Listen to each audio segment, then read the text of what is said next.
picture's worth 1,000 words. This is Walter Masterson, a liberal comedian and activist who was there in front of Gracie Mansion this weekend when two radical Islamic terrorists threw bombs into the crowd at protesters and police. He was there preaching tolerance and acceptance of Islam as two literal terrorists threw bombs right over his head as he was saying, "We want everyone here to stay in New York." Listen to his response about the incident. You don't get to come from outside and then tell everyone else. That's me in the video getting a bomb thrown over my head. Let me just give you some context for what was happening. So this was at a rally hosted by white supremacist Jake Lang. He's a domestic terrorist from January 6th, pardoned by Donald Trump. He was holding an anti-Muslim rally when this guy jumped over me and committed an act of terrorism. That sounds confusing. Let me start over. So Jake Lang was holding the rally. He's known for three things: being a domestic terrorist from January 6th, pardoned by Donald Trump, losing to the letter S, and as we found out today, grooming 15-year-old girls. Jake Lang was holding this rally saying things like this: America is a white Christian country. If you're saying America is for white Christian men, you're a white supremacist. Now, I really want to be clear that I made a huge mistake in not taking cover after this explosive device was thrown. If you're at a public event and someone throws what looks like an explosive device,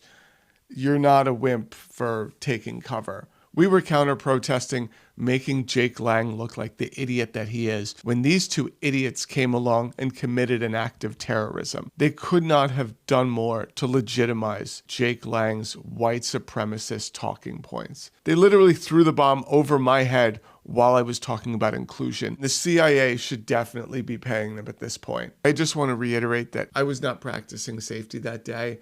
I could have been killed, and that weighs very heavy on both me and my family. And all that being said, I'm not going to use this as an excuse to be a xenophobic bigot. Elon Musk and all of right-wing media are having a field day right now because I am choosing inclusion and not bigotry. I still stand by my original point, which is I'm a native New Yorker. I was born and raised in New York. New York City is for everyone, except for terrorists who throw bombs and goat-fucking white supremacists like Jake Lang. He's absolutely right. There could not have been a better argument made in the case of the protesters who were against the Islamification of New York City. He's right about another thing. It's not wimpy or irrational to take cover when somebody throws a bomb over your head, just like it's not irrational or unreasonable to acknowledge the reality that there are people around the world who hate Western civilization, hate America, and are willing to come here to commit mass violence. That's not bigoted. That's not being a white supremacist. That's just acknowledging reality. Now, why is he so ready and able to acknowledge the ideology of Jake Lang, calling him multiple times a white supremacist,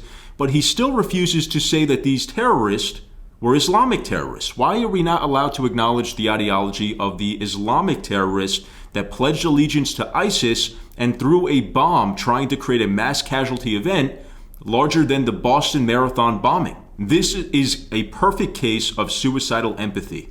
This is a very common term now, recently became very common, where it characterizes the left's worldview, where they prioritize virtue signaling and tolerance above safety and common sense. And they let that direct their policy positions, they let that direct everything they do, their activism, at the cost of the American people's safety and the cohesion of the American nation. Now, after the bombings, Zohran Mamdani, the mayor of New York City, refused to refer to these terrorists as Islamic terrorists, but also was perfectly willing to call Jake Lang and his protesters white supremacists and anti-Muslim bigots. Listen to him respond to these two terrorist thugs. So given that both of the alleged attackers at Gracie said they were inspired by ISIS, and given New York City's sort of perennial status as a soft target, I was wondering if you had any, words of advice to any young people who might find themselves being drawn to that particular ideology. I think first and foremost, just to make it clear to everyone that extremism and hatred of any kind will not be tolerated in our city. And that is regardless of whatever ideology motivates any person to commit an act of violence. There is no tolerance for it here. What we want to deliver to New Yorkers is a city that is safe, is a city that believes in the values where everyone who calls it home is considered to be a part of it. There is no tolerance for any kind of violence within that vision of our city or the way in which we lead this city. Okay, but what kind of ideology were these terrorists? Who was it that threw a bomb into New York City at New York City police officers and peaceful protesters? What were they inspired by?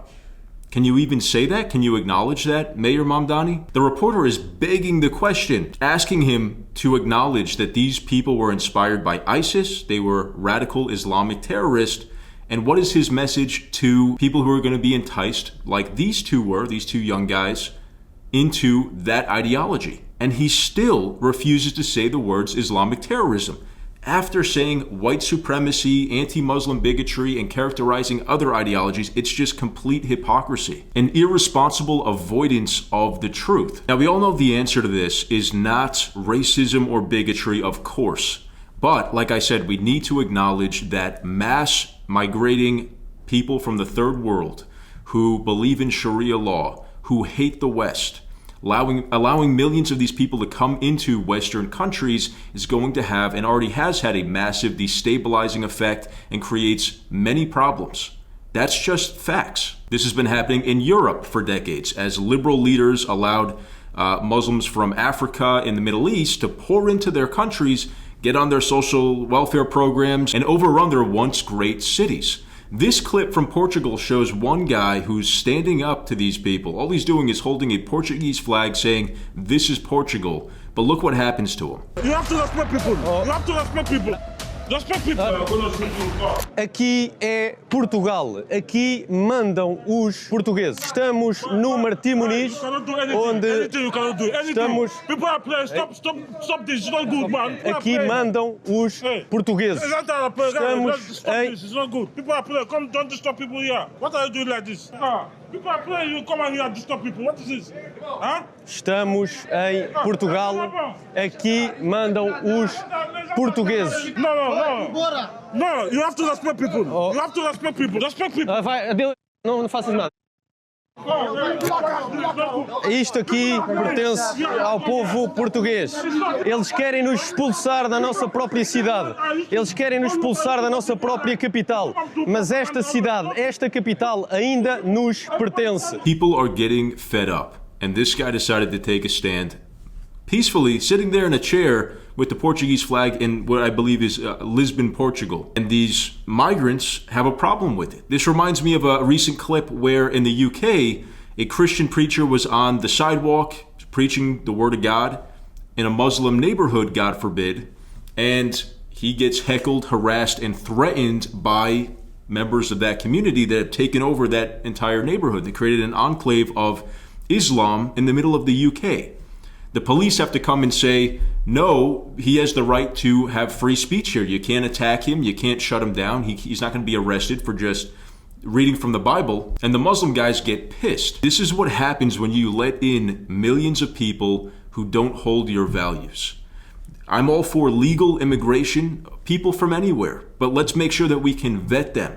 And that's a big problem with a lot of these third world countries. They don't have modern governments or modern criminal record keeping that we can rely on when we're vetting these people. We don't know if they're part of terrorist groups, if they have extensive criminal records and they're violent thugs, or if they've raped people. It's very difficult. And that's why the Trump administration recently has shut down a lot of immigration completely from certain places. I think that that's just a practical reality. But like I said, I support legal immigration, but letting in all these people all at once and expecting there to be no consequences is completely foolhardy and intentionally divisive and destructive to your own country. These liberal virtue signaling leaders in Europe and in America are trying to foment the destruction of our civilization, all for short-term gain so that they can capture a new demographic of voters who are going to support them. They're really selling out the well-being of their countries so that they can reap short-term political power, and it's disgusting. These are weak people. These are people who have no moral compass whatsoever, and they need to be stopped in a peaceful way. We need to beat them in the democratic system. I'm not condoning any sort of violence, but even Jake Lang, who is kind of a nut, I'll admit, was doing so peacefully. He was outside Gracie Mansion when two radical Islamists threw a bomb at him. Who was it that got violent? Not Jake Lang. the Islamic radicals. And I think that that is the detail, the very important detail, that Mamdani and Walter Masterson should be able to admit when talking about this issue. But I want to hear what your thoughts are in the comments. If you like the video, please leave a like and subscribe to the channel and ring that notification bell so you guys get notified when I post brand new videos here. Thank you for watching, and I'll see you next time.